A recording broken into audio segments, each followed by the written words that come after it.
Salut à tous les amateurs de frissons et bienvenue sur Chronique Macabre. Aujourd'hui, je vais vous raconter une histoire qui défie toute logique, une histoire si troublante qu'elle continue de hanter une petite ville de Pennsylvanie. Oubliez tout ce que vous pensez savoir sur les phénomènes paranormaux, car ce qui s'est passé dans la maison de la famille Smurl dépasse l'entendement.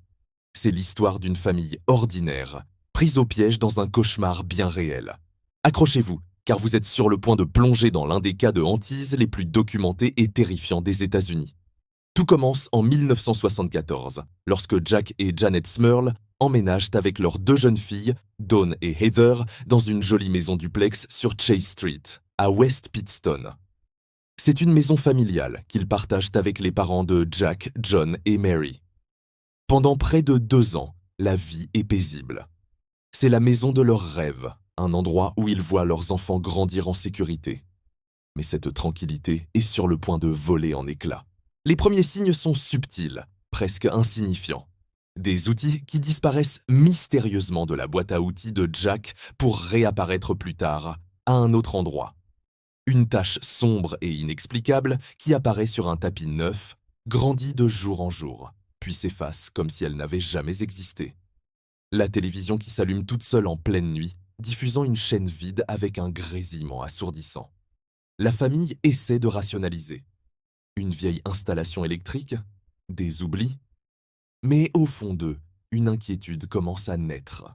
Puis les phénomènes deviennent plus directs, plus personnels. Des bruits de pas se font entendre dans l'escalier alors que tout le monde est couché. Des murmures indistincts semblent provenir des murs. Janet sent parfois une présence glaciale derrière elle, comme si quelqu'un l'observait.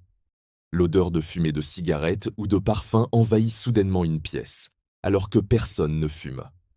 La température chute brutalement dans certaines zones de la maison, créant des poches de froid intenses. Le cauchemar prend une tournure bien plus sombre en 1985. Les simples bruits et odeurs laissent place à des agressions physiques et psychologiques.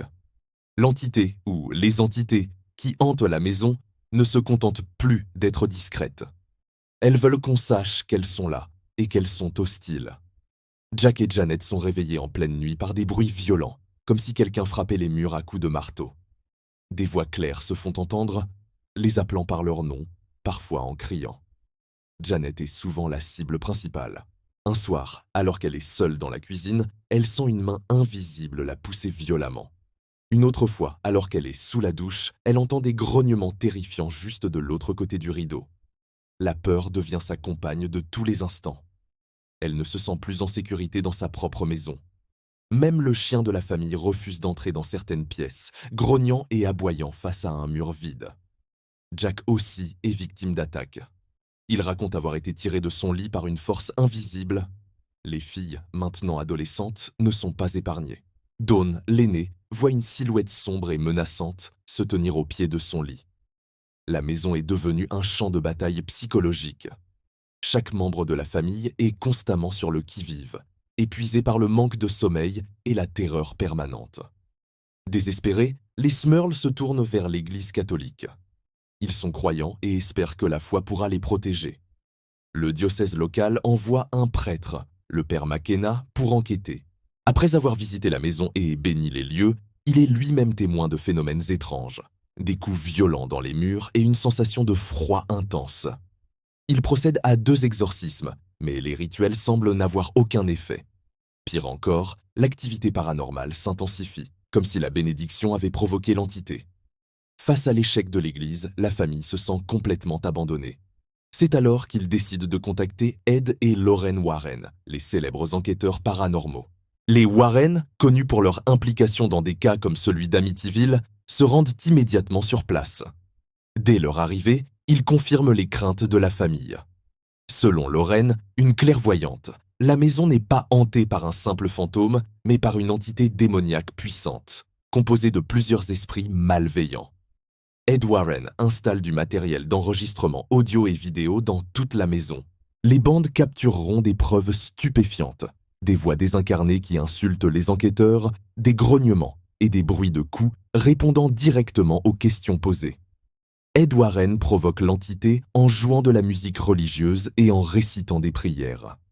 La réaction est immédiate et violente. Les objets volent à travers les pièces, les tiroirs s'ouvrent et se ferment avec fracas, et une odeur de soufre insoutenable envahit la maison. Pendant plusieurs mois, les Warren et leur équipe tentent de combattre cette présence. Ils organisent demain des séances de prière, des provocations, et même un exorcisme mené par un prêtre autorisé par les Warren. Mais à chaque tentative, l'entité riposte avec une fureur redoublée. La situation devient si dangereuse que les Warren conseillent à la famille de rendre leur histoire publique, espérant que l'attention des médias mettra la pression sur le diocèse pour qu'il autorise un exorcisme officiel et complet. En 1986, les Smurl brisent le silence. Leur histoire fait la une des journaux nationaux et des émissions de télévision. La petite maison de Chase Street devient une attraction macabre. Des curieux et des sceptiques campent devant chez eux, jour et nuit. La famille est à la fois soulagée d'être enfin entendue, mais aussi submergée par le cirque médiatique. Certains les accusent d'inventer toute l'histoire pour la gloire ou l'argent, une accusation que la famille a toujours niée avec véhémence, expliquant qu'ils voulaient juste retrouver une vie normale. Malgré la pression médiatique, le diocèse refuse toujours de pratiquer l'exorcisme complet demandé par les Warren, jugeant les preuves insuffisantes ou potentiellement influencées par le stress psychologique de la famille. Les Smurl sont piégés. Leur maison est un enfer, et le monde extérieur les juge. Les attaques continuent, de plus en plus personnelles et terrifiantes. Janet rapporte avoir été agressée physiquement par une force invisible à plusieurs reprises. La silhouette sombre est vue par plusieurs membres de la famille, parfois même en plein jour. Finalement, à bout de force et de ressources, les Smurl prennent une décision radicale.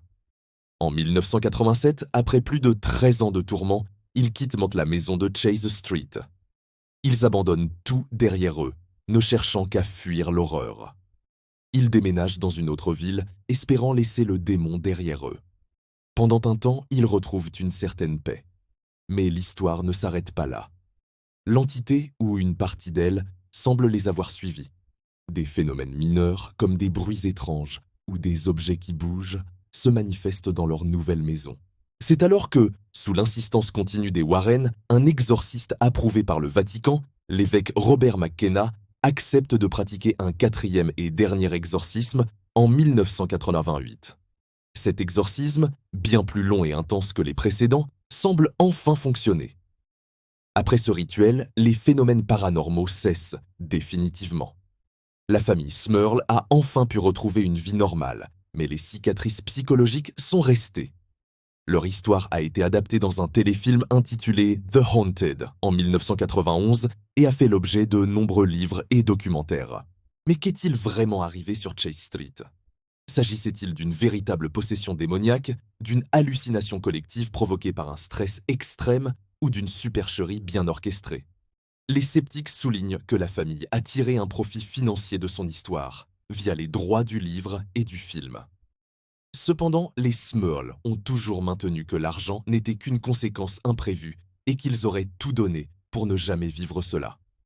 De nombreux témoins, y compris des voisins, des policiers et des journalistes, ont corroboré certains des événements étranges. Ils ont rapporté avoir entendu des bruits inexplicables provenant de la maison vide ou avoir vu des lumières s'allumer et s'éteindre. L'affaire Smurl reste l'un des cas les plus débattus et les plus troublants de l'histoire du paranormal. C'est le récit d'une famille ordinaire dont la vie a été brisée par une force invisible et malveillante. Une histoire qui nous rappelle que parfois, le mal n'est pas seulement dans les films d'horreur, mais qu'il peut s'inviter dans nos propres maisons, transformer notre sanctuaire en un lieu de terreur. Et vous, que pensez-vous de cette histoire ? Croyez-vous à la version de la famille Smurl ou pensez-vous qu'il y a une explication plus rationnelle ? Dites-le moi dans les commentaires. J'ai hâte de lire vos avis. Si cette histoire vous a glacé le sang, n'oubliez pas de laisser un pouce bleu et de vous abonner à Chroniques Macabres pour ne manquer aucune de nos explorations dans l'inconnu. Merci d'avoir regardé et à très bientôt pour une nouvelle histoire.